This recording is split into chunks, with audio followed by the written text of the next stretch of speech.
Welcome back. To Open Ranks. A little cheers. Cheers to kick it off. Well, I've been looking forward to doing this episode. Actually, no, I take that back. We have been looking forward to doing this episode for quite a while now. And now that we have her here with us today, it is time to have our first interview with Kristy. Little bit of a intro for her, and I'll let her, Welcome to the show. Yeah. Thank you. Thank you. Quick little bio on her. I'll let her, cap it off with whatever she wants. But grew up in upstate New York. Grew up barrel racing. Sports fanatic. Played softball. Played all the sports. She's also a wife, a mother, and most importantly, served 8 years on active duty Army. And, I guess I failed to mention, she's my wife. Yeah. But, no, that's probably the most important. Okay. Well, I will take it over from there. Thank you, honey. Let me reiterate that I did not play all sports. I played soccer, softball, barrel racing was my biggest hobby sport. Goddamn. At all. But yeah, that pretty much sums it up. I grew up country, red light Shovel a lot of town. snow and shit? Shoveled a lot of snow. Grew up fixing fence. You got to put like blankets on the horses and shit. Blankets on the horses, cleaning out stalls, yada yada yada. Nice. Yep. That's pretty much it. Pretty much it, huh? Well, What you got, Johnny? I was going to say, tell us how you got into the Army. Like, what was the... What motivated you to get in the Army in the first place? What was that thing for you that was like, this makes sense? Where are you at in your life that was like, hey, you know what? I'm going active Army. So it was not active Army to begin with. My stepdad / father, I call him father now. Mm-hmm. He was Air Force Reserve, and so I would wear his uniform. Thought I was really cool. Take the pics, in high school. I'm like, yep, I'm gonna go Air Force Reserve, and Not a bad decision. I went to the Air Force recruiter. I wasn't smart enough to pass the test. I mean, point blank. And then I was like... But you didn't study, though. I did not, And then I went to the Army recruiter, and they said, we could get you in. And basically my parents told me it's either college or the military. Straight up. Yeah. Like, and so... I remember being at this orientation in the auditorium in high school, and my mom was there with me, and it was an orientation for like colleges, like a career kind of thing. Yeah. Career fair. And I looked at her, I was like, I don't think I want to go to college. I think I want to just go join the military. And so Probably then, like how you grew up and you were raised, you're like, yeah, I like, think I'm a more worker than study type person. Yeah, I was like, I don't really want to do college. I mean, a lot of people get degrees and they don't use them at all. Yeah. Like me. Yeah. Yeah. Like me as well. Prime example, he has a degree. And I have a don't, and we have the bachelor's. same job making the same amount of money. So. I have a bachelor's in social and criminal justice. Mm-hmm. Have not touched it. That's awesome. But anyways. Well, not awesome. You can touch it. But Yeah. You got a bachelor's degree. I don't. Anyway, so I went to the Army recruiter, and I basically said, give me any job, whatever. Any job. You're just like, you So don't I care. went parachute rigger. That's what I did. Mm-hmm. I left July 2010. I graduated high school in May 2010. Mm-hmm. I passed basic, it was tough back then. We had the digital uniforms, the ugly black beret with the digital uniforms. I was there 2010, man. Shark attacks, everything. Yep, the shark attacks were real. I actually seen people. They actually put their hands on you. They claimed it wasn't like that. They kind of did whatever they wanted. Oh yeah, ours There's were some bad. unspoken stories about some things that went on, but Yeah. I mean, And we were in the real some cattle things cars. in the dark do not be brought to light. Yeah. Family There was instances of in the mail bay where this one was not liked. Like he dragged everyone down. So the males decided to put, Hands on. I want to say locks in a sock, but it was like locks in a Bars are pillowcase. And beat the hell out oh of yes, Stowaway, man. oh Yeah, yes, we'll put locks in that motherfucker. oh yes, because he was always getting us in trouble. You know that whole I grab a rock military from loves outside, I mass don't give a punishment. shit. All about that. I'm gonna fuck you up. But yeah, so I passed basic. I think. Oh, yep. And then we had to do a pre-airborne school. We had to pass. It was either 2 or 3 weeks at Fort Jackson. Was that pertaining to what unit you're going into? No, or- for parachute it was rigger, just for before you go to pre-airborne. airborne, you have to pass pre-airborne. So I want to say it was 2 weeks. It might have been 3. I don't know. But this is when it was the normal PT test, 300 points. Yep. You had to get like a 270 or higher. I got a 275, thankfully. Nice. I was 18 years old, still in shape. And you had to pass a 5-mile run in 35 minutes. So meaning 7-minute miles. And it's very hilly at Jackson. So if they had like the road guards in the back. If you fell behind them, you're done. Yeah. So Kind of like some air assault shit. I passed that stuff. I think I got a 16:48 on my 2-mile, which, I mean, That's pretty that would Pretty never good. happen again in my lifetime. for standards back then. Looking Right at now, I'm everything. about 25 Yeah. minutes. I mean, 2-mile. even now, like I could tell you. Well, because like when And I it was first- a track, Yeah. so you had to do. Yeah. The the laps. the dying laps. Demoralizing. Yeah. Yeah, demoralizing laps. Yeah. Yes. But yeah, I mean that. Yeah, back. I almost think just to touch on it real quick. I think the old PT test was harder in some respects. Yes. Just due to the fact that it was like you really didn't have a break. You did your push-ups, rolled straight into Yes. sit-ups, and then right after that, it's like, all right, Time to run. time to run, and then you go and hit that 2-mile, and you Oh. just did sit-ups. And you're so tired. And Your so core the is core just is like, already ugh. blown out. Yeah. But like the run times, honestly, like when I got in and went to basic or OSUT, infantry OSUT, like I remember having to run like under a 14:30. Yeah. Like, to be passing. Yes. Like that was like a 70% was like a 14. Yes. It was very, very low in the run time. I don't know. But my fastest was It was like 17:21. I don't And think I I think could it go was a above. 15:56.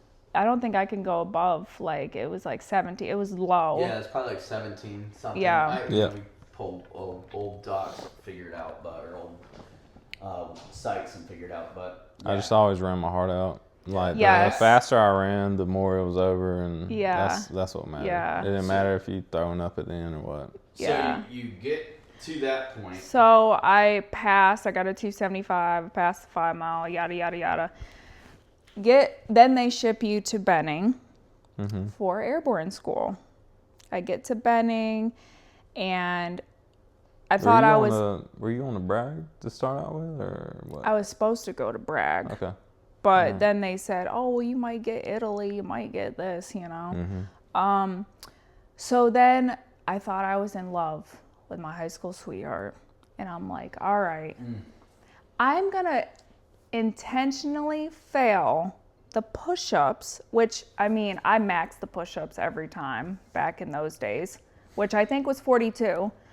I said, all right, I want to be with my high school sweetheart. So I intentionally failed, which ended up being a big regret. And so they said, all right, well, we will recycle you through airborne, or you're going to Army needs. I was like, you know what? I don't want to go airborne. Like, I don't like heights. Why did I choose this? I was like, all right, Army needs. And they are like, okay, you're going to be a 12 kilo, a plumber. I had one of those. And I went to Wichita Falls, Texas. I did 6 weeks. It was not a good school. I mean, I didn't learn much. I couldn't tell you really much anything. So could you base it off of doing things in the civilian world or no? Well, remember when we put in our brand new sink over here? Yeah. Her plumbing skills didn't come in. No. Didn't transfer that. They really don't teach you much. They basically taught us how to solder. I mean, it wasn't like much. So I graduated that. And then I got stationed at Fort Polk. Terrible. Absolutely terrible. My BAH, I was a PFC. My BAH was, I want to say, around 730. This was back in, I want to say, end of 2010, early 2011. I want to say early 2011. Yeah, so I ended up in this townhome outside of Fort Polk, right outside the gate. It was terrible. And we did no plumbing. I was in an engineer unit. We did no plumbing. Most of our days were spent either in the motor pool or landscaping. We were mowing. So we would be mowing with our black berets on in our digital Army uniform in the middle of summer in Louisiana. That was your days. Which that Tommy was and I have gotten to go to Fort Polk a few times, and it is terrible. Not a the fun bugs, place. the humidity, terrible. And I know we talked about it briefly before we started, but I've had tons of talks with individuals from different units, different echelons of rank and all that, and I've always said, and people always agree with me, Fort Polk, Louisiana, and Fort Irwin, California. Those are 2 training installations, more trade dock installations, if you will, that you go there to prep to go to war. And I don't think anyone starting their military career should go to a place where they're forced to learn to pretty much forget everything that they learned in basic and then switch to like guerrilla tactics or for Fort Polk being, and so they just kind of forget how to really army. But yeah, I've never understood that. I'm sure the Army has their reasons. I get it. You can't just have a bunch of random E5s and E6s, doing everything and have a full force of that, which makes sense in that light, but I just don't agree with it being a first duty station for a brand new kid, fresh out of basic training, and they're like, that'd be their whole career, like being OP4 or something. Yes, like I remember when we were there was kids I asked, "Oh, you gonna re-enlist?" And like, "No, I'm done because I don't want to go to another airborne unit." They were in the 509th and they didn't want to go to like the 82nd. They were like, "I'm gonna be leaps behind them because they're already, training. They already got their SOPs and all that." And like, I've just been doing guerrilla warfare, playing OP4, like you just said, but Yeah. So that's about you. We probably could do an episode on that. Yeah. So anyways, I'm hating my life at Fort Polk and get pregnant, which was, the best thing that happened there overall. Had my daughter Peyton at the Fort Polk Community Hospital on Fort Polk. right here. So yeah, it's kind of cool that she was born in Louisiana, and but other than that, no, I would not recommend going to Fort Polk. But anyways, I was pregnant, did the postpartum PT, yada yada yada, and then I was getting to a point where I was just miserable, absolutely miserable. I'm barely making any money at Fort Polk because the cost of living is so cheap, and then, my spouse at the time, he was working at Pizza Hut as a manager, and so we really had like no income, and no one to really watch my daughter Peyton. So I had to go to work all the time, and he would be like, all right, well, I got to go to work, blah, blah, blah. So I ended up getting out of the military on a family care plan because I had nobody in Louisiana to help me watch Peyton. And they were about to deploy to Africa and do a little rotation there. So I got out right before they left and moved back to Arizona. And yep, was a stay-at-home mom. And then 8 years later, I decided to join the Army again. They got her again. Yep. And since I was out for 8 years, they made me go through basic again. Did you have to take the ASVAB again? No. So since I was prior service, they just looked up MOSs for prior service because there's different MOSs for prior service. And with all the new they have rules. Yeah. So there was some jobs I couldn't even do because I was prior service. And then they started talking about 12 November. And they, of course, the recruiter made it sound good. You know, oh, you get to play with sandbox toys. You get to play in the dozer, in the grader, in the scraper, and all this. And, you know, of course, Georgia, you get to play in the sand. And I started watching a YouTube video. I was like, okay, that'll work. 2 weeks later, I left. For those who don't know, 12 November is horizontal construction engineer. That's the specific job title. Basically an earth mover. Yeah. So you're moving dirt all the time. That's your job. Very dusty, very dirty. Yep. And so where'd you go? So I got stationed at Fort Bliss, Texas, in the sandbox.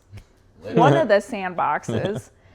I was there, let me see, got stationed in 2020, and then I left in 2023. So, yeah, it was some crazy times. So how was your time there at Fort Bliss? So my time. Let's give some ups and downs, and if you got any good stories or anything you'd like to share. One of my biggest stories is in 2021. Our engineer unit. Well, I want to say I was in Second Brigade. I was in Second Brigade.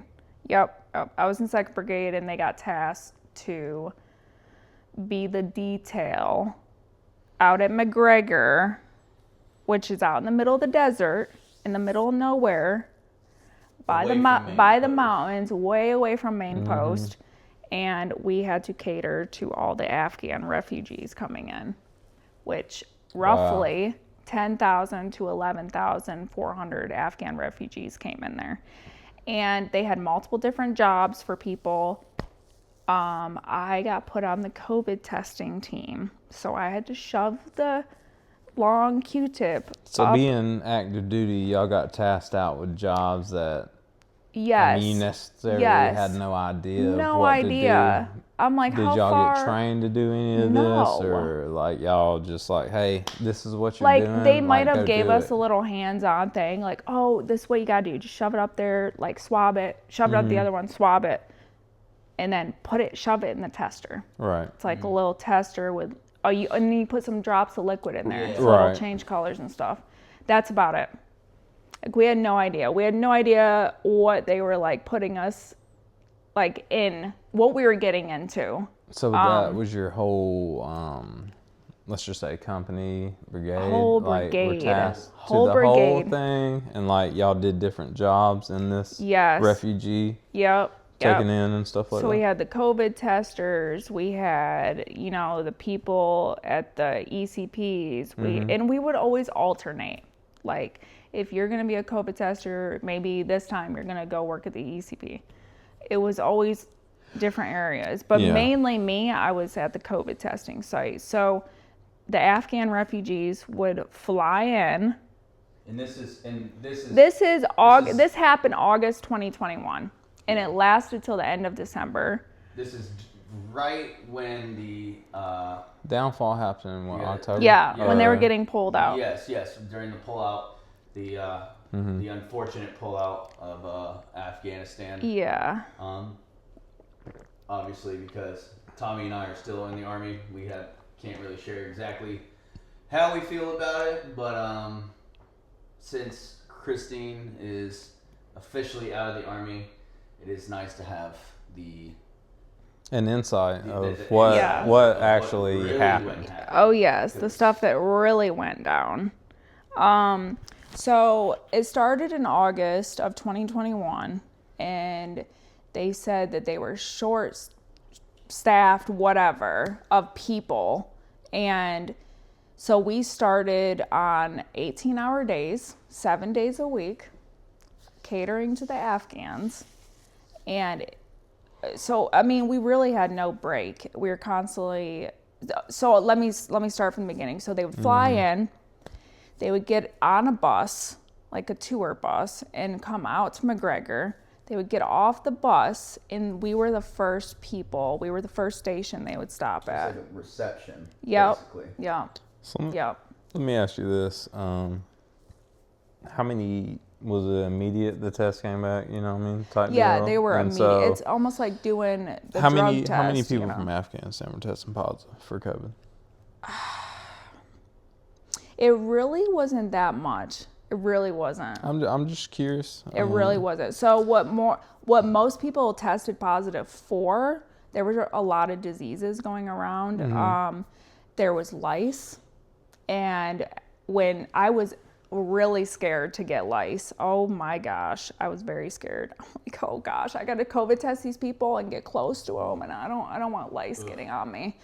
Mind you, they smelled very, very, very bad.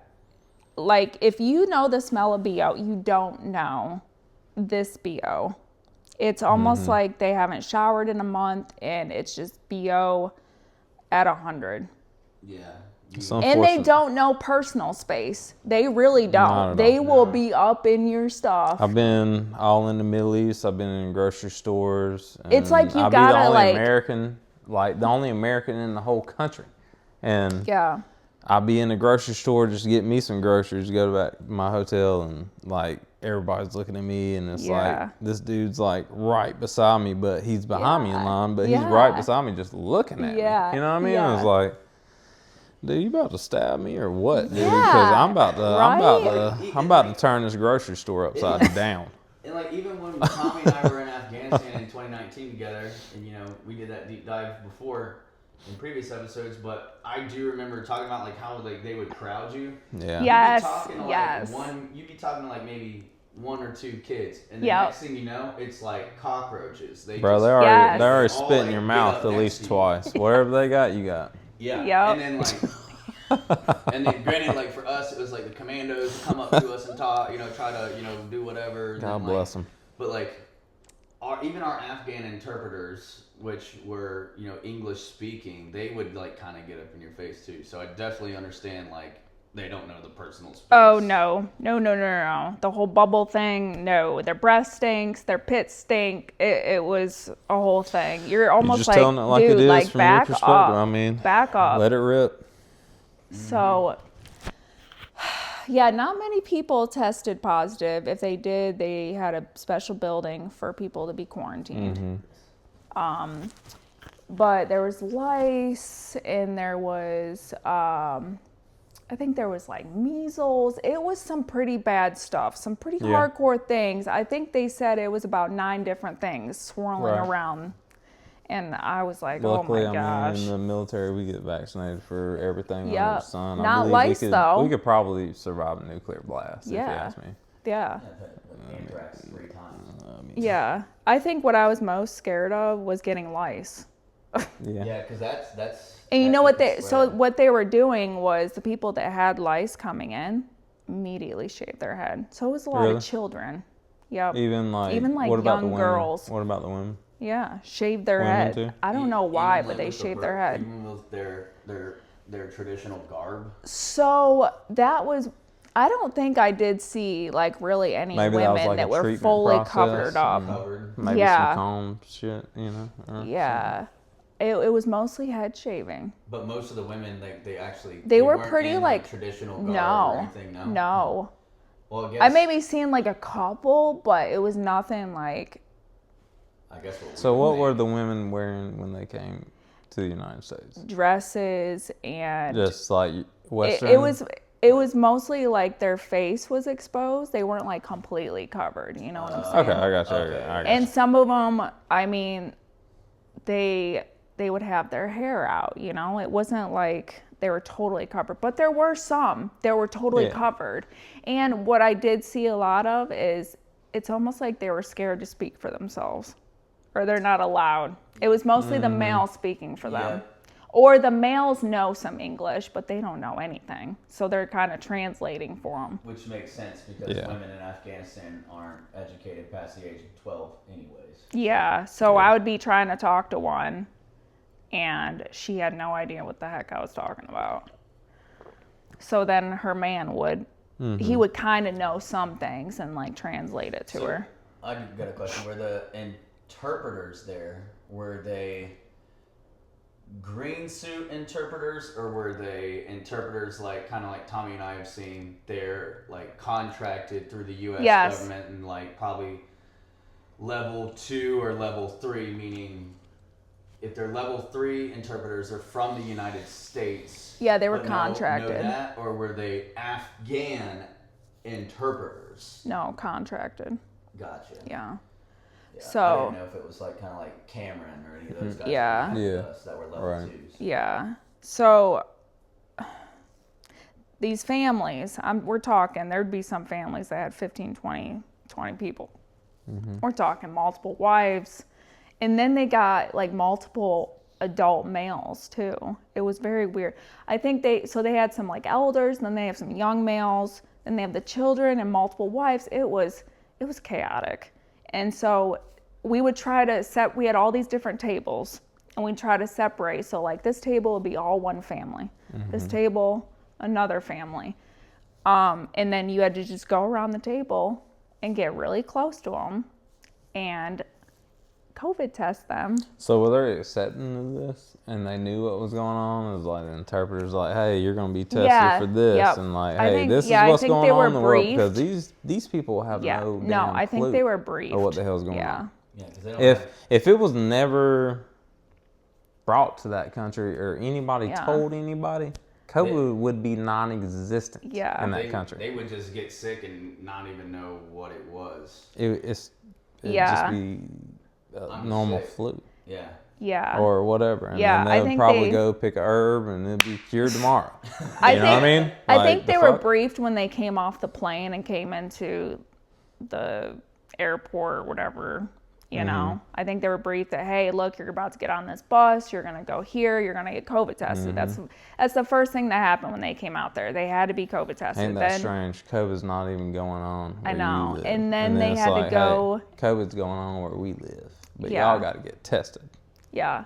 No. And then they had to go and, they'd see where they were going to have their bed and, their housing stuff. So where'd they sleep? So the building's out at McGregor. Mm-hmm. And if anyone's ever been to McGregor, which these gentlemen have. Yes. They stayed in the same buildings that the Afghans stayed in. The same damn beds. We're talking like... Never changed the mattresses or anything. You know it's what? like, I kind of remember... You know what? They probably didn't even disinfect or anything. It was like, you know what? I think all they did was wipe the mattresses. We were talking about that. Get what you get. Which is crazy because like El Paso, Texas, Fort Bliss is one of those big major installations that you go for a mobilization. So regardless of what unit you could be in, you are probably going to go through Fort Bliss, Texas, or unless you're mobilizing at your home division. But majority, we'd see units from everywhere. But yeah, I kind of remember Kristy telling me like, where are you guys going? They're like stone buildings, like big, with gigantic with stone buildings with bunk beds. Yeah, and it was like an open bay with probably open bay probably had what 40 racks. Yeah, and that's where they stayed. Yeah. Or no, more than 40 racks because we could fit our platoon. Or no. Yeah. That was about 40 racks. Well, with attachments, it'd be overflowing the other one. Yeah. You know what I mean? So it would fit a platoon. Yeah, it'd fill Oh, a yeah. whole platoon. Oh, yeah. Yep. So, yeah, anyone that goes to McGregor, mind you, these Afghans were defecating in the bathrooms, defecating in the where the bunk beds were at, outside the buildings. There was just... And so they had to accommodate for there was just more feces people, everywhere, right? So there was. So they had to accommodate. So it started to get full, and they put up these huge white tents and put the big AC units outside with the tunnel thing. They were kind of like big circus tents. Yes, they're well, massive. anyone that's in the army that have seen the big white tents. Big trash tent. Yep, and they have the cot. So as soon as you walk in there, cots just everywhere. And they would section it off, families would be sectioned off, and you would walk in there and they're not clean. We're talking trash on the floor. We're talking old food. We're talking roaches. They're not about hygiene at all.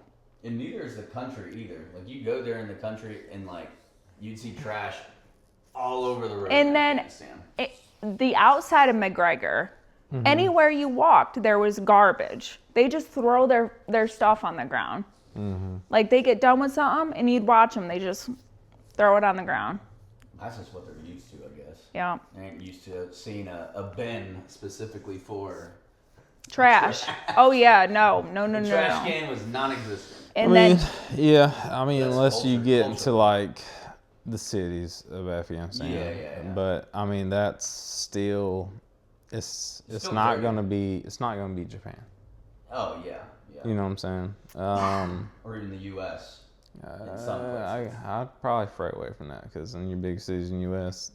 Oh yeah. It's pretty nasty. I've been to Newark, New Jersey, where my mom used to live. Trash all over. Yeah.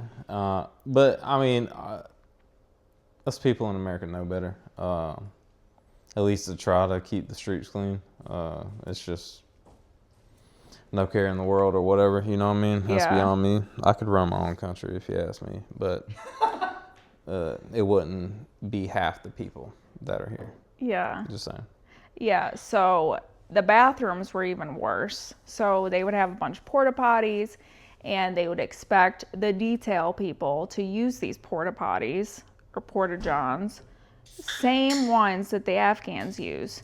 You would open the door to one of them. It was almost like you were playing whack-a-mole, trying to open them and see which one, is good. Is good enough to go in. Yes. So the kids, the children, let me tell you, they were turds. And they loved to play in the turds. They would be in there. Kids were turds. They were, and they loved to play in the turds. I don't know what it was. They thought it was cool. They thought it was, paint. But they would be in there playing, and there'd be handprints of, poop, and it's just all over the place. They're just having fun. So you took a shit in there? No. Oh my gosh. So what, you hold on? I would walk around and look for the cleanest porta potty. I don't know. And then the kids were always bothering us. Was it any of this ever brought up to your chain of command about hey, shuttles, not driving POVs, not using the same bathrooms? Let's get some designated bathrooms with some locks on it. Let's get some keys. There's remedies to this shit. It was brought up. You know what I'm saying? It was brought up numerous times. And you'd have to be a good chain of command about that. I'm not saying anything about chain of command, but don't put me in power, because the people will love me. Yeah. So we started out having to drive our own POVs out there. And then it went to, now you have to get on the shuttle, the, school bus, the white school bus, and go out there. And so it started as POVs, and then the more Afghans they brought in, it just started getting really dangerous. And so then they switched to shuttle, or the buses, and we'd have certain locations where we got to be to get on the bus. They had bus times, all this. So one of the when there was a lot in there, a lot of Afghans. Well, let me go back. So before they brought in a lot, but I'm talking, there was still a lot there, but we would walk around by ourselves. Mm-hmm.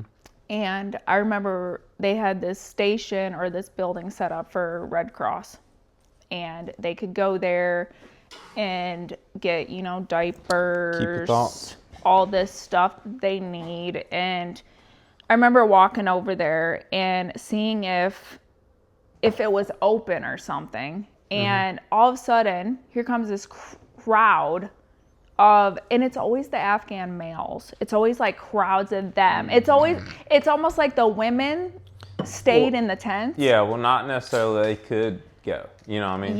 Yeah. And it was mostly the males walking around.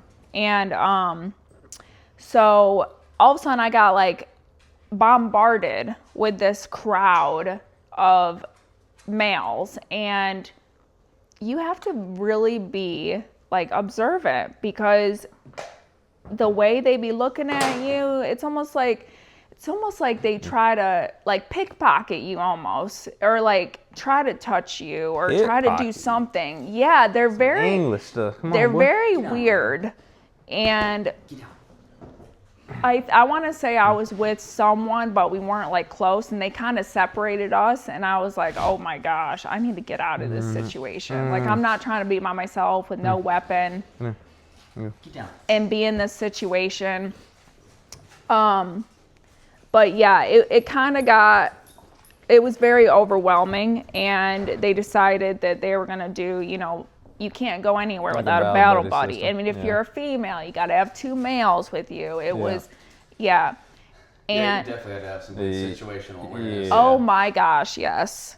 And I worked a lot of night shifts, and I couldn't go. It got to the point where females couldn't go to the bathroom by themselves. You had to have 2 males to escort you. Right. Because these Afghans ended up coming into one of the porta-johns with a U.S. soldier and assaulting them.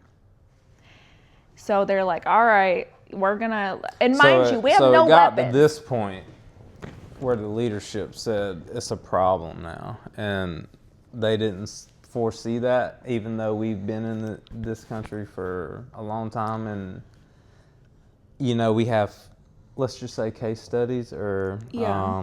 you know, like statistics, even just examples, right? So you know what I'm saying? Like, things that have unfolded, and like, hey, this is law now. You know what I'm saying? Like, we're going to do this. We would address our concerns, right? And so it turned out that basically the U.S. soldiers are down here in the dirt, right? Face planted, far as the dirt you can go.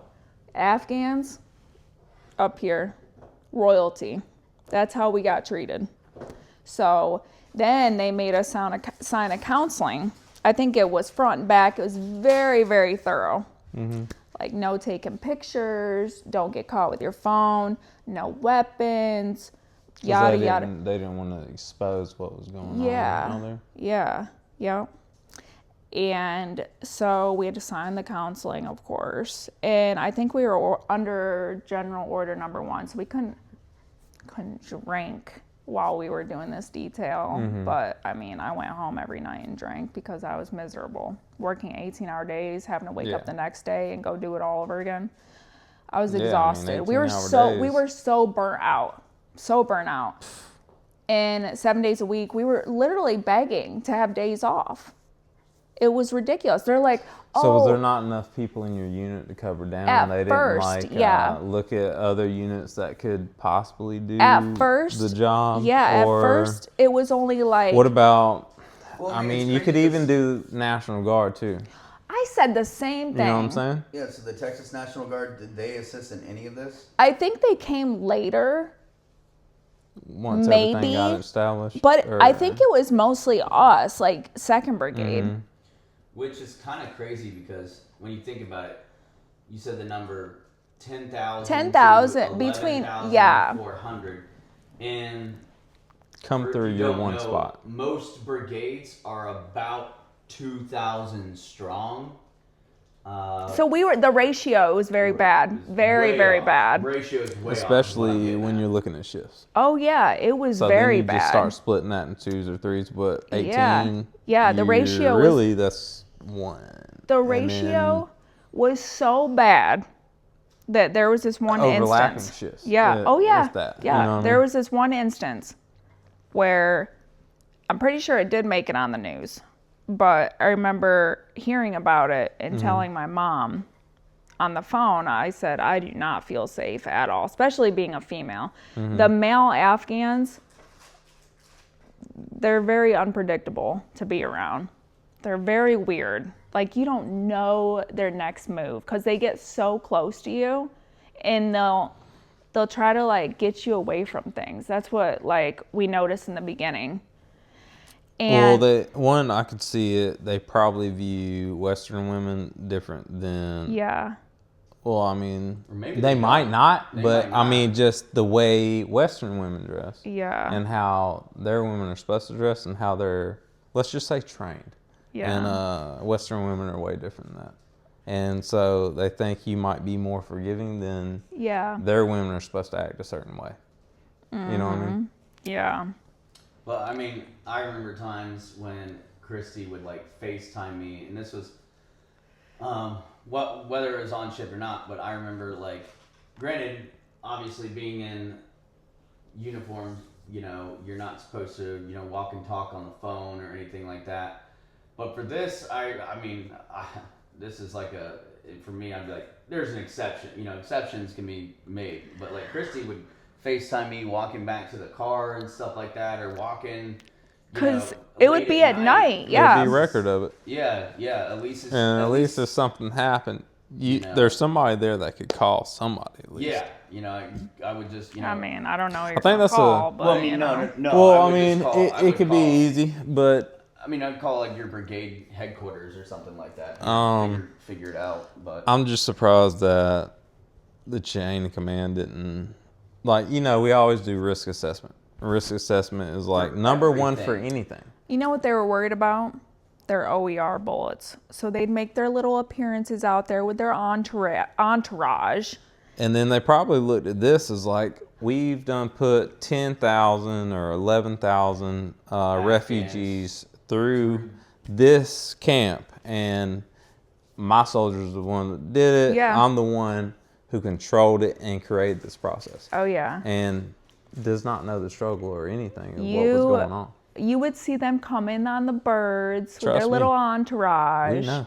And with their clean uniform and, you know, like, oh, yeah, we're doing this and just this and this. this. Just slept a good 8 hours. Yep. Just had a good meal. Weren't eating MREs. While they're treating us like crap. You know. So what food did y'all eat out there?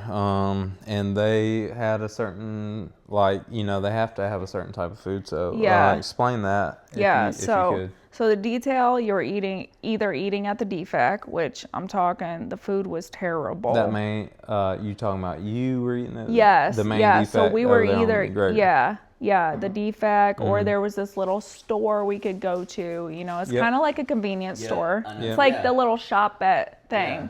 We went there tons of times to just get snacks because half the time the DFAC wouldn't have enough food for people out there. Or it was, what was it, closed sometimes? Yes, the hours were terrible. And the food really, to put it in perspective too, even when this was all done, when we went there to mobilize on our last go,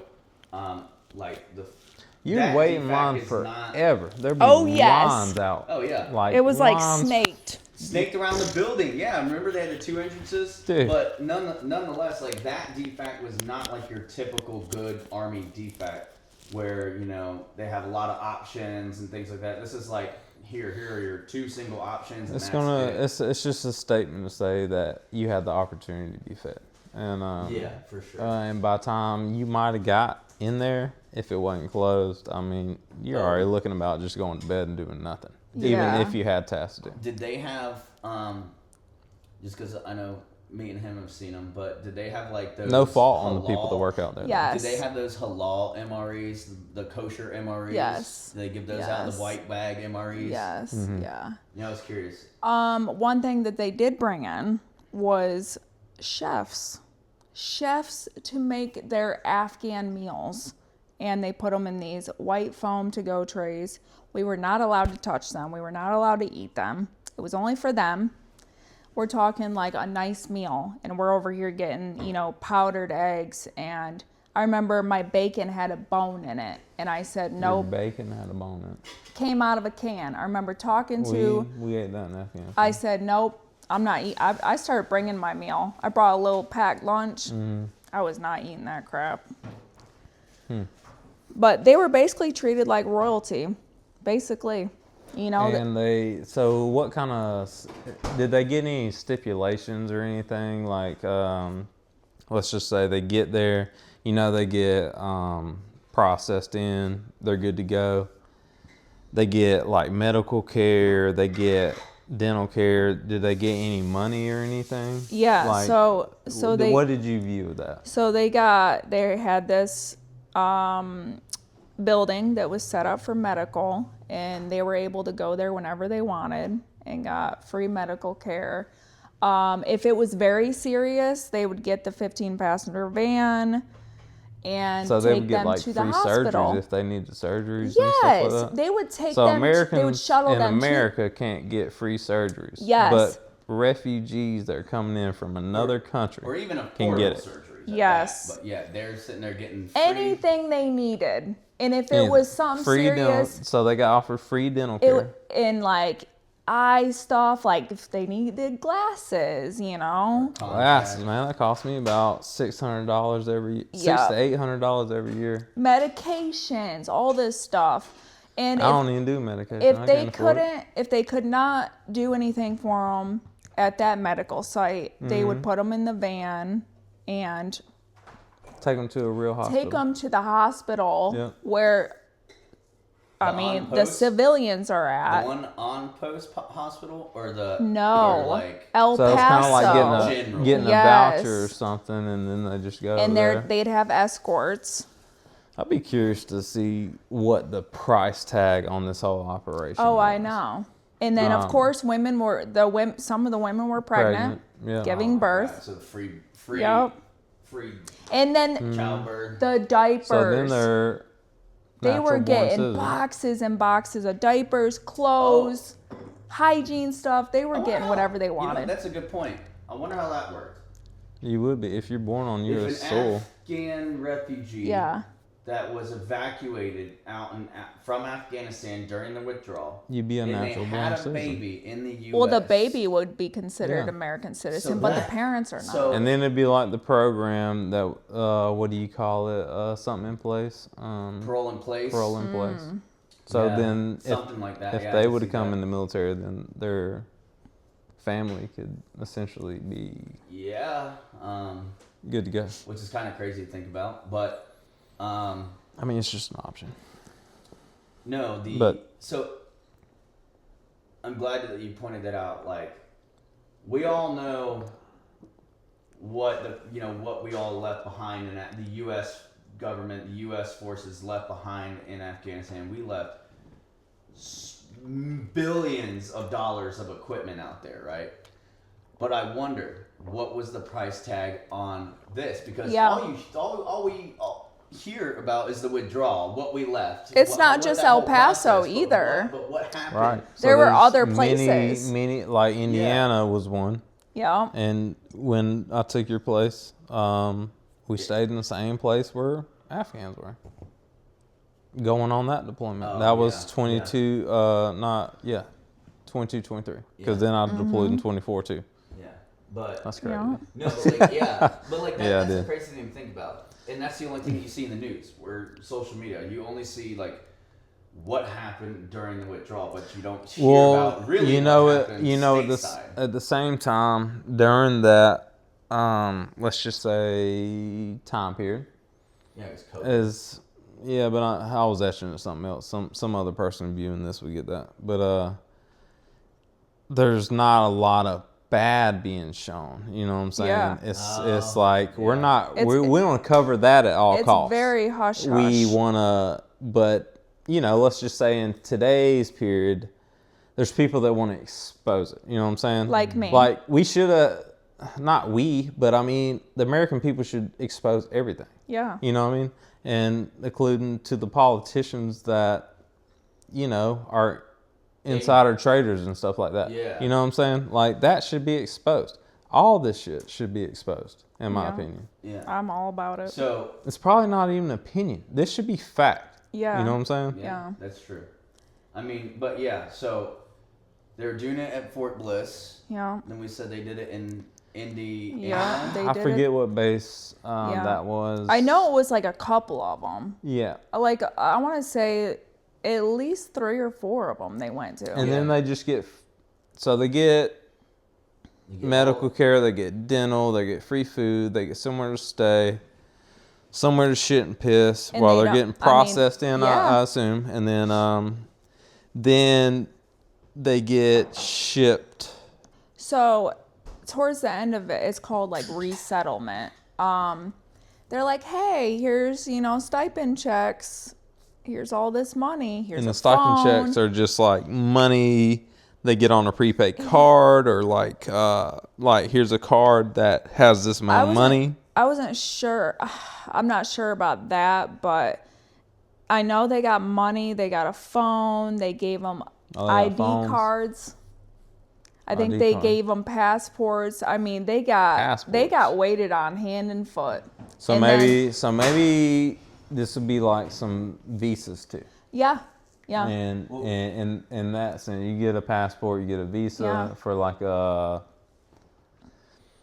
I mean, what, like a 6-month stay, a year-month stay? I don't know. I just know. So I remember talking to, and I'm not going to mention his name, but I remember talking to one of our interpreters recently who fled Afghanistan, was a part of the evacuation and all that. Actually, 2 of them were. Mm-hmm. And I remember them telling me that, they pretty much, you know, like, I was like, man, like, where are you living? And he's like, I'm living in D.C. And I was like, oh, where's our other homie at? And he's like, oh, he's in New York. Yeah. And I was like, how is he in one of the most expensive states to live in? It gets better. Fucking job. It gets better. And they were sending them to like LA, like California. Driving in cars. Yes. And I'm not talking about your little Hyundais or your little Hondas.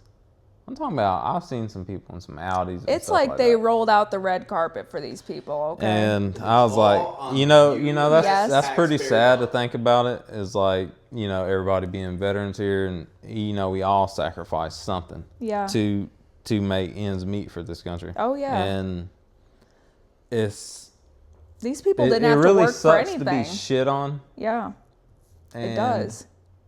You got, like, even if you're from another country and stuff, and you come over here, and you get accepted and all that bullshit, you become a citizen, you don't have to pay taxes. Yeah. How do people that come over here don't have to pay taxes, but the American people have to pay taxes? Yes. We're revolted over, what, 3%? 2% tax? Boston Tea Party. Boston Tea Party. And then now, granted, yes, you know. We're taxed on every fucking thing. Everything. You know, and that's another whole conversation. But, you know, like, I just think it's crazy that, one, like, all this stuff that we heard on the news outside looking in, we never heard about the inside.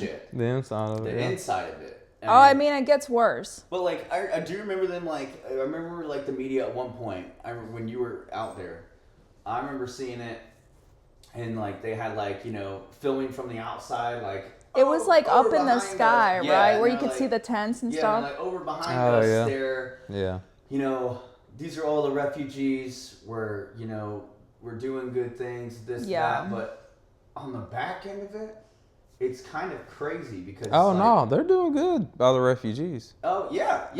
Hey, they are providing them with everything they need. They fuck it up, though. But it's crazy because it's like they're getting all these Afghans more than on their feet. And needless to say, we still have a veteran suicide epidemic to this day. Let me go off from that because this has to do with someone. Fucking crazy. That happened. So since we were working 7 days a week, right? We were just constantly on this detail and trying to get relief and blah, blah, blah. There were soldiers that hadn't seen their kids in a while. And, you know, the mom had custody and, you know, they had visitation. There were times where they could see them. Right. Well, they tried to take leave. They tried to take leave. It got denied. And there were, I know of one of them. I know of one of them. He ended up killing himself because of it. He was so distraught over that. He kept trying to tell his leadership, you know, I haven't seen my son, my children in years. And this is my time to do it. One soldier, you're taking one soldier out of the fight. Like one soldier to go let 2,000, like what's the difference? Yes. Like, we'll and he ended up taking his own life. Because it's crazy. Because that detail was more important. Which is crazy because, like, any true leader, any good leader, like, if one of my boys in the squad was going through something, I'm going to give them that time. Or I'm going to help them even make the time for it, even if they don't want to do it. But, like, you got leadership out there that, from what you're saying, it's like they didn't really care. It's like, nope, mission at hand. Yes. Everyone's mission essential, and nobody leaving this bitch until mission is complete. They were. I'll give you a good example of that is like, so it's not like immediate family. Right before we deployed in 2019 to Afghanistan, it's like, you know, I was like, hey, like, I have another family, like, it's like you guys, you know what I mean? If something were to happen to y'all, I'd be like, hey, like, my brother and my sister is in the hospital. Yeah. Like, I need to be there. Yeah. You know what I'm saying? So it was like this. And my unit was banking on, like, nah, you need a, and we were about to leave, like, it was like a couple days, get on the bus, we're going fucking wherever, pre-mode. Fort Stewart. Or, no, actually, we were getting ready to go. And I was like, well, this is going to be it. You know what I'm saying? It's like, you know what? You know, I owe it to this man to at least tell him goodbye. Yeah. Because it's like, poop, pull the plug. He's out, I'm out. You know what I'm saying? And I was like, well, I don't give a fuck what y'all say. And I really want to go on this deployment with him because I've been training these guys and we went through so much fucking training. It was unreal. And like, we were fucking, we could do anything. Yeah. Anything in the world. And so I went to the hospital in Atlanta and I was like, said my goodbyes, snapped a picture of him on his deathbed, and I sent it to the fucking unit. And I said, this is where the fuck I am. Yeah. And I said, I'm not fucking lying to you guys. Yeah. And he was like, all you did was have to tell me. You didn't have to send a picture. Oh, yeah, they always love to do that. And I was like, bro, I've been telling y'all since this shit happened. Yeah. And it was like, we're about to deploy, I gotta go, say goodbye. Yeah. And it was just a couple hours. Yeah. And I'm back at the unit. Yeah. You know what I mean? But it's the end of the world. That's one thing I won't get about some shit like that. And like, I'm just a good person, so I'll let people do what they need to do. As long as you're here when we need to fucking go, that's it. When we train, we train. Yeah. All that bullshit. Like, go see your fucking family. Yeah. Man. And it was like, you know, I still don't get that till today. And they kept trying to preach, oh, family first, family first. We care about your families. Do you? Because when it comes down to it, do you? Oh, yeah. There were also a couple people that ended up going AWOL because their leadership told them, no, you can't go see your children or you can't go see your dying grandmother. They said, you know what, screw you. Screw you, I'm leaving. And that's when people start bucking. Bye. People will start bucking and your leadership will show because you're not allowing shit. And it might be, you know, some cases where it's been a shitbag soldier and you'd be like, oh, he's fucking lying. Yeah. But that's why I took that picture of that man fucking dying in that bed. It's ridiculous. And I sent that slap to the fucking unit. Yeah. And it was like, that's a slap in the fucking face to y'all. You know what I mean? Y'all don't know what the fuck I'm going through. Yeah. And I don't ever tell anybody exactly what the fuck I'm going through. I think it's crazy because, like, for you, like, and everybody else out there with you during that time, it's like you're doing this, you're away from your family. I missed out on a lot. You missed out stuff with Peyton. Like, I think I missed her first day of school in August. Yeah. Or September. I missed a lot. On the civilian world, my mom made sure she was there. Yeah. You know what I mean? Like, hey, tell my job. And then like, even worse, this is when it really started to get in people's heads. Like, they were really down. Like, I think a lot more suicides happened during December because they were refusing to give us holiday block leave. And they're like, well, that is the number one time. We'll give it to you in January, but it wasn't guaranteed. And so, it got to a lot of people. How many people do you think actually committed suicide during that time? Because that's another thing that they don't talk about in the news. They don't really publicize these things. I'd have to say, the military as a whole kind of... If they publicized suicides within the military... It would be terrible. It would, one, be bad for recruiting. Sure. Because nobody's like, holy shit, this is an organization nobody wants to join. Why would somebody take their own life? Obviously, it's that bad. No. You know what I mean? But I mean, everywhere, civilian, military, everywhere, you have... You're right. First responders, all that. Construction. All the long-term jobs. Yeah, and like, we're not really... Truckers. We're not really bashing really anything or really, trying to just... I don't even know what I'm just going to bash that time because that particular time, they didn't want to listen to us when stuff was bad. It's like, the Afghans are always right. And nobody's trying to keep up Fort Hood either. We all really were treated like slaves. I mean, I'll say it. We were treated like slaves. It was ridiculous. We were exhausted, burnt out, and they didn't care. Which is crazy because you would think they would, because what was the time frame on this? So the Afghan withdrawal. So we started in August. Mm-hmm. They brought them in August. Wasn't it August? No. No. It's going to start before that because. Oh well, yeah. No, I'm just trying to think of when there was already some heads up. Timeline. Yeah. So they are. I would say August 2021. We were in JRTC. Not JRTC. No. We were in Afghanistan. No. Remember this. Where were we when this shit happened? We were in Louisiana. Remember? JRTC. Yes, JRTC. Yeah. I want to say it was towards the end of August is when they started the detail. And the details started. But how long did it go? We started in August. Yeah. It got done the end of December. So, okay. So August when they sent everyone out. That's crazy not That's to a think short about amount it of time, from and even an operational standpoint. Like, wouldn't you be like, okay, my brigade's gonna do the first month and a half, then they're gonna go back and do their actual jobs that they have in the army. Yeah. And then left seat, right seat for maybe 1-2 weeks. Maybe like a 1 week actual left seat, right seat with the other brigade, because each division's got 3 brigades. Oh no, it was just 2nd Brigade. But yeah, that doesn't make sense to me. Why wouldn't they alternate? Why would they alternate? Now I get it. There's always a brigade ready to go out the door and all that. But that means that there's another brigade that just got back from somewhere or or they're deployed. Because it could be like us. When we came back from 2019, where did everybody start going? COVID, riots. They were dumped right back into this shit. Yeah. They didn't get home till after 2.5 years. Yeah. And some people went to the border and didn't get home till 3-4 years later. Yeah.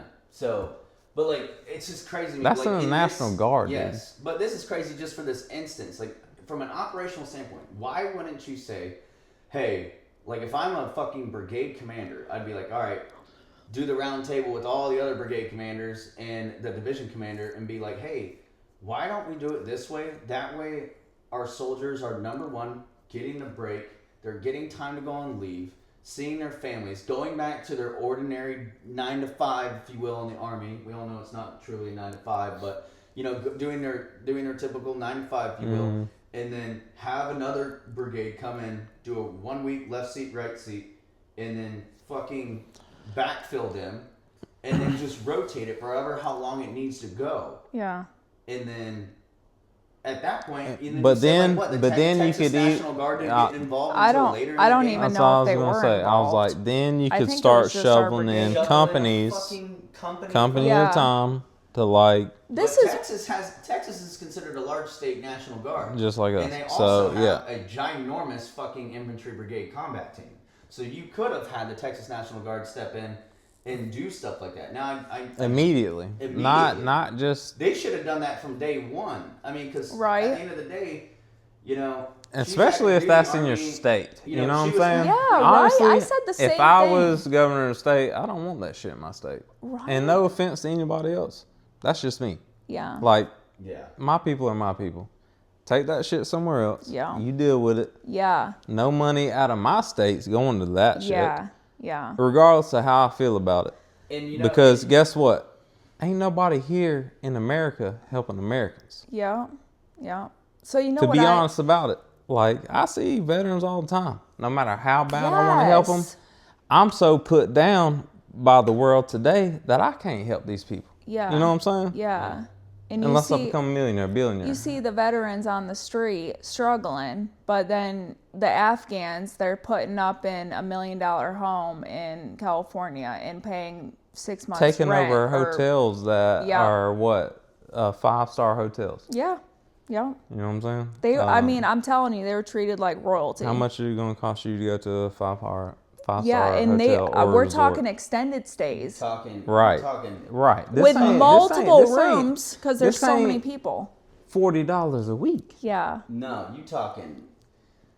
Well, let's just say the 5-star Hilton I stayed in Egypt was $3,000 a week. So imagine that in New York. I would say double it. Yeah, you probably at least at a minimum. I mean, yeah. I mean, and not only that, like you said. I don't know. I'm not from New York. Yeah. I know where I stayed in Egypt at a 5-star hotel, and it was $3,000 for just 1 week.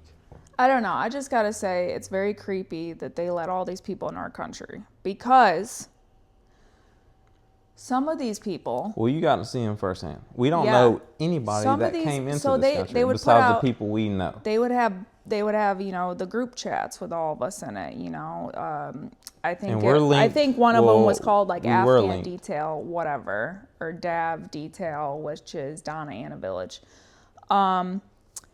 And they would send a picture to. I mean, it was mostly the higher leaders chat. They would send the mugshot, screenshot, whatever of this dude, and it'd basically be a bolo of, hey, this guy's affiliated with ISIS. Be on the lookout. Mind you, so everyone's wearing a COVID mask. The first perimeter of getting off the plane. He's in Texas now. Bus to McGregor. And mind you, been on the camp. Yeah, and mind you, this place is not fenced off. It's very open. I know what you're talking about. It's off the interstate. There were literally instances where random cars would pull up and the Afghans would be out there and jump in there. Yes. Oh, so they were free to roam too. Yeah. There was no confinement. Oh yeah. At all. Yes. Damn. Mm-hmm. And that's something else to look at too. It's so creepy. I mean, I lived not too far from here, from where I was doing this. True. Yeah. And they all got phones. They're all probably taking pictures of you. And some of them after this whole detail was done, I ended up seeing some of them on the corners of the streets near my house. Like begging for money with a sign. Like homeless people. Yeah. So some of them got turned over to that. Well, I mean, these are you know what I mean? Or they escaped DAV, and now they're on our streets, doing who knows. Which is I've seen I think there's a lot of insiders that they let in. I'm not gonna lie. I think there's a lot of I just think they can't keep track, and just at the same time, one of the people we caught in Afghanistan that was level 2 bomb maker, he's already made it onto main base. Yeah. We were on a main base, and we so happened to be like, you know what? We're going to pull out the seat system, you know what I mean? Yeah. Do some shit just for training. Yeah. And then bam. Popped them right there, immediately arrested. See, but like the crazy thing is like, and we had experience doing this. He's done seen the whole fucking base. Yeah. He didn't turn his phone in until he got to us. Which is crazy, but like, I mean, I think about it like when we did that mission where we, we're getting new commandos and we're doing biometrics and doing the whole 9. Like, right. So we would take over a little bit, and then we put checkpoints up, and then the people that we put in place in these checkpoints, we would take their phones, run them, and we could extract everything from deleted messages to anything on social media. Even if you deleted it, it didn't matter what you deleted on this phone, we pulled it. Yeah. But like, that's just crazy to think about. You can't even do that with your regular phone contract or whatever. Yeah. But like, the crazy thing is like, with the whole vetting process, everyone in the withdrawal, it was just like, everyone get on the plane. Yes. They get on the plane and they don't really know who they're housing. Yes. Number one. And then so... Because everybody's trying to escape. And let me just say, the vetting process came a little later on. It was not immediate. So you have no idea who you brought in the U.S. Which is crazy because, like, now I get it. They were leaving Afghanistan in a hurry, whatever. But when they at least got to fucking Texas, or wherever they were going, we got some hours. Done what we did and did the whole scans and see if any of them popped. That's what they should have done. They should have taken the fucking time to sit there and scan every motherfucker who got off that plane. And if they were a member of that, then they get back on a fucking jet and they fly into some other shithole country in the Middle East. And there's things we're scanning people or inputting them into the system. Well, God forbid you put them into the system. The U.S., all they cared about was being recognized for rescuing these poor people. And I will say this about Afghans as a whole. We've got to see it from different worlds. Yeah, not all of them are bad. All of them are fucking horrible human beings. But there are some bad ones in there. Yeah. There were some amazing people that Tommy and I have met in Afghanistan and still talk to this day. But the crazy thing is...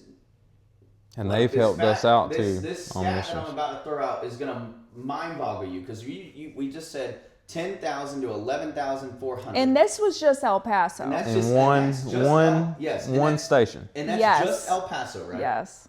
And then you got this stat. 86% of the Afghan population as a whole, which is the size, Afghanistan is roughly the size of Texas, 86% have ties to either ISIS or Taliban. Yeah. And then you just drop the ramp of a C-17 or a C-5 and say, hop on, or really, or C-17s then, but... Sorry. The bigger ones. Yeah, big C-17s, you drop the ramp and say, come on, hurry up. We're going to fly you to Dover, we're going to fly you to El Paso. Yeah. So what do you think the point was at? Is just everybody bum rush the planes and shit, and then they just felt the need to do that? Or like... I don't. The U.S. has to get their nose in everything. You know what I'm saying? I just don't understand. I'm just I asking. really don't understand this, and if someone in the comments wants to put it in there, I don't know how they light on this. But what was I don't understand. What was the trigger for us to be like, hey, we're gonna try to evacuate as many Afghan civilians? Yes. But the crazy thing was, we left fucking United States citizens. It happened overnight. It happened overnight. But like one of the contractors. Think about, you're not going to leave that ramp down, and you're going to leave American citizens in a country, a third world country in Afghanistan, but you're going to front load all the random Afghans that are getting on the jet, and then we leave, and I can't remember. I remember seeing this maybe a couple years ago, but like hearing somebody say like, yeah, there's still like U.S. citizens that like have like recently just got back to the United States. They were still in fucking Afghanistan. And that's, I mean, we there's more aspects to that too. I mean, like that's. I mean, we're in Louisiana. I get a phone call. It's from one of my Indian partners from my first tour in Afghanistan, and he's like screaming, Pimpin' T. Like, he always called me Pimpin' T. Everybody calls me Pimpin' T. You know what I mean? And he's like, all the Americans are leaving. And I'm like, there's no news. There's nothing going on about this. You know what I mean? And I'm like, well, you need to fucking leave with them. If the Americans are leaving, you need to go. I don't give a fuck what Dynacore or any of them contractors saying. Like, get your ass on a fucking plane, bro. So, yeah, and he was like, they're killing people out here. He was watching people get killed. Yeah, but Taliban sent me videos, and I deleted that shit. Like, you know what I'm saying? One of my boys from basic training, he was in the evacuation. He was in Tent Mountain, and he said we literally got like a 48-hour notice, and it was. Oh yeah, like this whole Afghan thing. So it was sprung on us. Notice? What was y'all's notice to, hey, we got this amount of people come. Well, y'all probably don't know at this point, but y'all be like, we're getting refugees. Y'all are picked to do the job. This is what y'all are going to be doing. This is where you're going to be doing it. I want to say. Say it was like a 72, maybe 48-hour notice. And then that's when they put us under General Order Number 1. You got to start figuring out how you're going to set up stations and all kind of shit. I mean, who knows? The leadership probably knew way before us, so they could have been setting stuff up beforehand. You're right. You know like, what? Who knows? You're right. Everybody could have known way before any of us fucking But knew. it was sprung on us. I knew on the fly in the middle of the night. It was sprung on us. We had to sign a counseling statement, and guess what? We were put under General Order Number 1. No drinking, because, they're going to get here. We got to be ready. And not even knowing, and that's another thing too. Like, you probably didn't even. You had know, no idea when jets were landing at. No. Oh, y'all didn't have no timelines. No, not at first. It was so disorganized at first. Yeah, usually with anything. That's why we were working 18-hour days, 7 days a week, because it trying was so disorganized. And then once they finally got their shite together, it was, we got a day off. That's irrelevant as fuck, man. But going back on the whole American thing and leaving Americans and back over there, I mean... That was the thing. Look at how we were treated when we were on the detail. Yeah. Like crap. Like, I remember this one captain, I asked him, I was working the general storefront or whatever, where they That's come in. That's so fucking crazy. They like, come in. Bro, you got active duty, like doing, like y'all doing retail and shit, like for vouchers or whatever. Hey, you get 2 larges, you know what I mean? Hey, don't fucking shit on them, you know what I mean? Like, goddamn. Yes. The fuck? Yes. The fuck is this shit, dude? And so, hell, I wish I could get some fucking free clothes. Oh, right? Oh, and you should have seen all the hygiene products. We're talking like good hygiene products. I mean, no, granted, on deployments, we could have anything we possibly could need, essentially, in diapers, if it gets delivered to us. We're talking like Huggies diapers, Pampers, unlimited amounts. Whatever they needed. They even use formula and shit for the babies. Yeah, they brought in like they even tested the babies of formula. And shit. I don't know they what y'all brought do in with babies pallets of bottled water. They brought in so much stuff for them. And I mean, just like the chef. A whole operation for motherfuckers that ain't been here. Oh, and then also too, the kids, like I said before, are little turds, all right? They would throw rocks at us.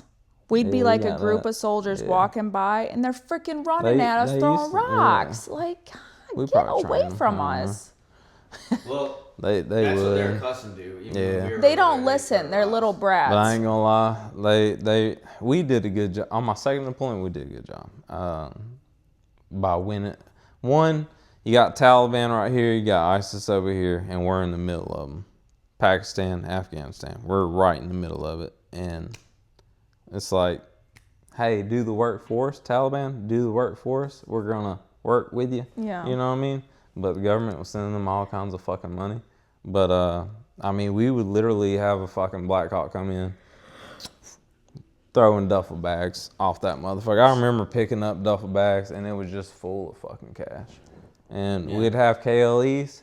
We'd have KLEs. Of like U.S. cash. Like over $20,000 worth. There was a dude named Haji Man, man. He started out as a farmer, ended up being fucking... He was the biggest elder in Beaumont Valley. Yep. And I'm talking about he would always be like, we need more money. We'd take over a valley. He'd be like, we'd be like, hey, this checkpoint's going up here. We'd leave people out there. And then, hey, we need people. You know what I mean? Get us people. He's like, we need this money. We need all this. We need this. We need more ammunition. We need more ammunition. It's going to be like $200,000. Oh my be like, gosh. you need $200,000 in ammunition? You know what? Fuck it. Here Yeah, comes they're another quick to do helicopter. it, yeah. Bam. Throw that bitch off. We have another KLE. Mm-hmm. You know what I mean? So in turn, it sounds like, between operations overseas in Afghanistan to even operations... And that's some shit we never talked about in our Afghanistan shit. Yeah. But, it doesn't matter where you at. Those Afghans going to get treated great. Probably still getting millions. Yeah. Yeah. Oh yeah, they probably still getting those stipend. They probably getting like welfare, all that, groceries paid for, government assistance, cash. Not even U.S. citizens. Well, don't tell the American people. They might have gave them visas at the end. Yeah, I don't know. I don't know. Maybe. And there's actually a lot of people stuff here was that hush deserve hush. these, like the motherfuckers that build the houses and shit. Yeah. But I ain't got no part in that. But I mean, it is what it is. You got anything like extraordinary or any more like aspects of what you did during that operation or anything like that? That you could share with everybody? I got a crazy story that happened. So this is back in the beginning when we were allowed to drive our POVs out there, and we'd have to park them. It sucked because we would have to park them far from where we were working at. So we'd have to park them very far, right? And then we'd have to walk to what station we were Piss poor at. lighting too. Yes. I know. If you ever been to McGregor, Good lighting. out by where you like pull in, mean, there's even on the one track. lamppost. Even on the one track. lamppost for the sidewalk, and then as soon as you go off into that red crushed rock or whatever, no dark, lights. Dark as fuck. Mind you, these Afghans love walking around at night. You see them squatting and just on their phone. What are they doing when they squatting? They're just like, They just be it's squatting. like their position to like chill That's or not relax. It's very weird. Like, I mean, they would rather do that than stand. I know. Tommy really knows. It's the Haji squad. It's literally like they just be out there. I would just look at them and I'm like, like oh trolls, my gosh. Like the amount of time they could stay in that position, I was baffled. I'm like, oh my God, my knees would give out. Sometimes I wish I could sit like a parrot. Now, I will say this about this entire ordeal. This is how I take it. I would have been, I'm fine with getting refugees from another country if they're doing it the correct way. Yeah. They're vetting people, because like I said before, there are a lot of good Afghans. We met a lot of good Afghans, worked with a lot of good Afghans, but then, we also fought bad Afghans, so it's like, you don't know what you're letting in. You don't know what you're letting into our homeland. Yeah. And, I mean, just think, some of the people that we were working with were insiders on some of the missions we were fucking going on. So, which is crazy to think, because some of the people in our formations, Afghan commandos, were former Taliban just to fight ISIS, because that how the fuck you putting IEDs on a mountain we landed on during the mission? How? Oh, because that was our tactics. Yeah. You know how the fuck you get off that mountain we landed on? Huh? You fall off that bitch. So there ain't no fucking just going up there and putting IEDs on it. Like, someone had to tell somebody. That was going to be a broken angel mission. Broken arrow. Arrow. I like broken Same angel. thing, angel. You know what I mean? Like, we were all about. Well, I think we're gonna be angels, but you know what I mean. About did. Well, going back to the story. Yeah, go back to this.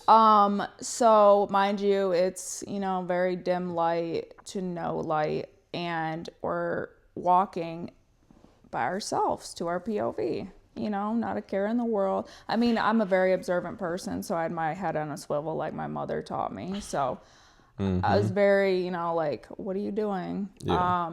And got to my car as quick as I can to get out of there and go home, make the trek home. Yeah. But unfortunately, one of the nights, a female U.S. soldier was walking back to her car. I remember that. And 5 or 6 Afghan males decided to sexually assault her and rape her. And I remember calling my mom, and I was like, oh my gosh, I don't know if this is going to be on the news. I think I did see a little bit on the news, but could be some. So then they put out a bolo for for these guys, right? Mind you, it's dark. All the males looked the same, and everyone has a COVID mask on. So they all, mainly the males had beards, right? Yeah. Beards. So they all like looked the same and had the mask. Like, how can you really tell, right? And they're all wearing like kind of the same Can't outfit. really tell who's who in the zoo. So then they put out a bolo, or thought they did, of, you know, all these people. I don't know if they did just catch based anybody. off her descriptions. Yeah, I don't know if they did catch anybody, but Man, it's dark, man. Oh gosh, I don't think she was the only one that was sexually assaulted either. It was just disgusting. And That's insane. I don't know. It was just like they. Right. Why is not? It's like they got extra away with it. security out there. Why? What Yeah. are the MPs doing? So I let mean- me remind you. There's 10,000 Afghans, right? But guess how many So MPs they had out if there? there's 10,000 like 8. Afghans in that vicinity, Yeah. for me, initially, I would have to call in some MFE and infantry units. I think they had to like assist 8 in MPs all, walking around. all operations. It was Only 8 very, MPs. yeah, it was very There's no way. minimal. You can't handle. Very minimal. How you gonna handle? What if they all revolted? Yes. Yeah. What are you gonna do about it? And like you said, it's open. It's not caged in like you in prison. Yeah. Just And storm out. Mind that you, motherfucker. like if an Afghan put their hand on you, you couldn't Yeah, hurt 'cause them. Then, you beat the fuck out of them. Then Can't you go hurt into 'em. prison, and I'm like, God damn, the fucking U.S. soldiers beat the hell out of Afghan. Now we look bad. Even though he tried to fucking rape you. Yep. That's Like crazy. the fact that They should have the fact that I wasn't even allowed to carry a knife. That's like, come crazy. on. That's crazy because Yeah. How am I supposed to protect When- myself? because even like we've had units that go off and go do like riot control. The great and combatives we stuff get like in that, basic but training. But they even still, even when they go do riot control, like National Guard units go do riot control, they bring their arms, and then they also get non-lethal training with batons and shields and all that cool stuff. Yeah. So it's like, but Sprays, you're not even gonna tasers.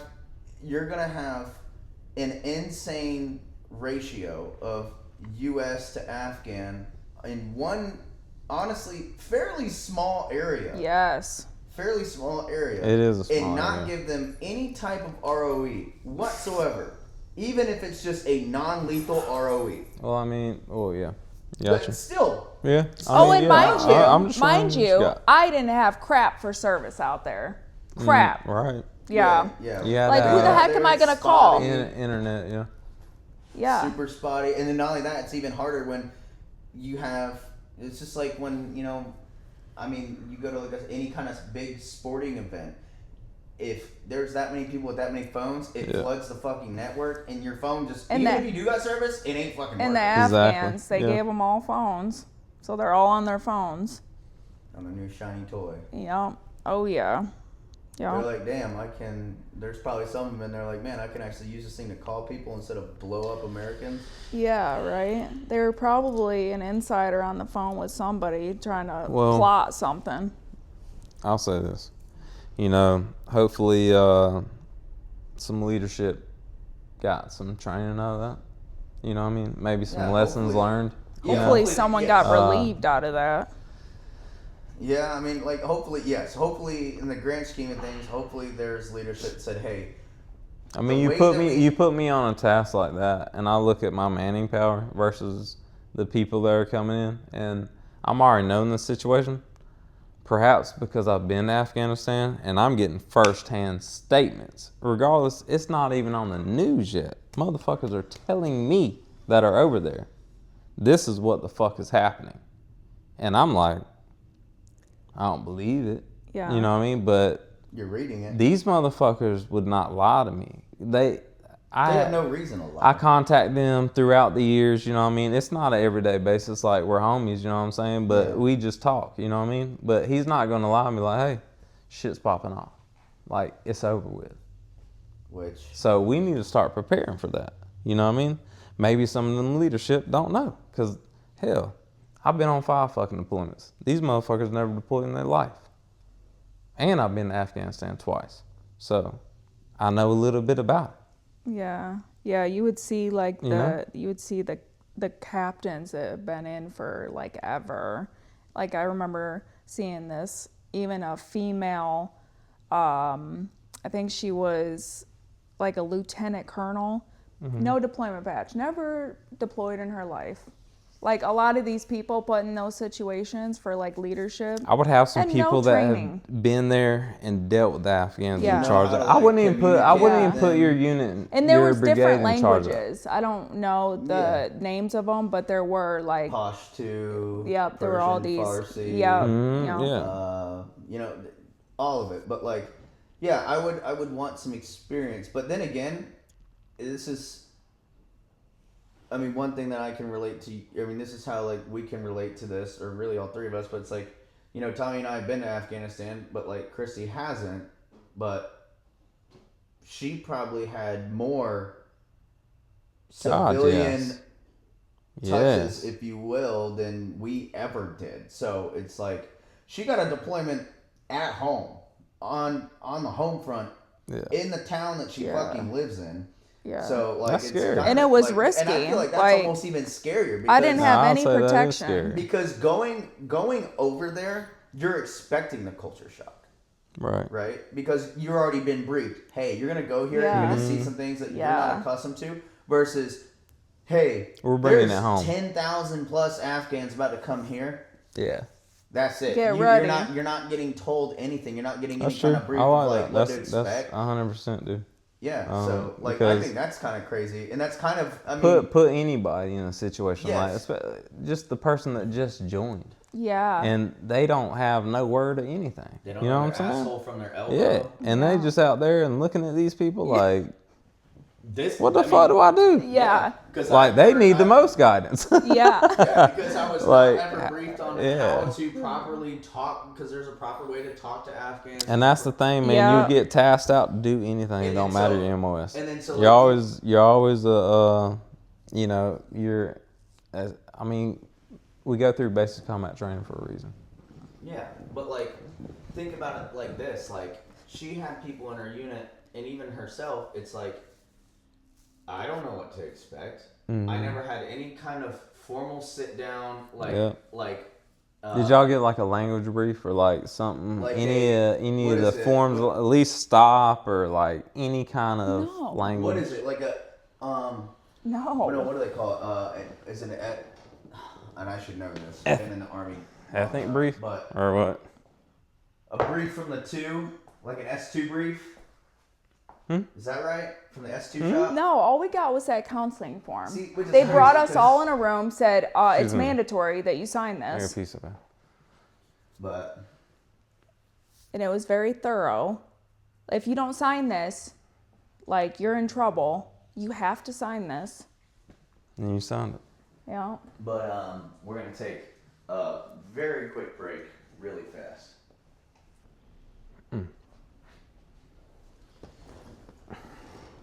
Alright, we're back. But, you know, this has been a pretty long episode. Longest episode Tommy and I have ever recorded on Open Ranks. But, honey, do you have any closing remarks about your time at, or that particular, your Afghan detail? Or even, I say hold to that, and like we'll bring you back on. Like unit, other life, especially like active duty life. Yeah. At Bliss, maybe particular unit. Stewart. Yeah. Stewart, Other yes. things. Yeah. So I mean that would be pretty beneficial for some people. Because some people don't know the day-to-day life of active duty. I mean, God forbid we do motor pool Mondays, and me and him been in special units where we don't do formations, we just do operations. Yeah. But yeah, any closing? I don't have any closing on that. I pretty much said everything. Terrible time in my life. Sucks you had to go through Terrible that, time. honestly. Right. I hate that. Well, I will say this. I'll be back. Is there anything good going on right now that you just want to, on the civilian side now, since you're out, is there anything quick that you want to highlight that what you're, tell the people what you're up to nowadays? So the good thing about being out is I can do whatever I want to my hair, which I just had my hair done. Nice. I can do whatever I want to my nails. Nice. This is obviously not in regs. I don't even think they can do their nails anymore. No, they can't. I'm living life. Yeah. Living life. Stay at home mom. All I got to do is take care of 2 children. I'm trying to my see husband, what that'd be like. My daughter. And then my animals, my dogs, my ducks, my chickens. Now we got bunnies. So I'm just, living life. Something new every day, and I will be back. Well, most for sure, and we appreciate you being on, and we actually look forward to you being on in the future. Yeah, Yep. honey. I'll be back. Not even being It's biased. been a pleasure. So, you got any last things? No, let's Stay go to. tuned, like, share, follow. Yep. Tommy and I kind of talked about how we're gonna release this bad boy. We're gonna do some major editing on this. It's gonna be broken up into not a series like we did with the Afghanistan thing with our story, but it'll just be broken up into really just sections of episode. Whatever we're on now. I can't even keep track, but yeah, we're just gonna break it up. So stay tuned, like, share, follow. Make sure you subscribe on YouTube. Really helps us. We're just trying to build this platform. This also is, the first introduction to doing interviews. I've already talked to a few individuals who are currently in, who have just gotten out. One of our good buddies who deployed with us to Afghanistan, he's going to come and be on the channel this May. So stay tuned for that one. We're excited for that. So, but yeah. And then also, if you're an individual who would like to come and share your story, feel free to give us a DM on Instagram, and we'll make it happen. Or message on YouTube. Or message on YouTube. All right, time to go to bed. Cut the cameras. Cut.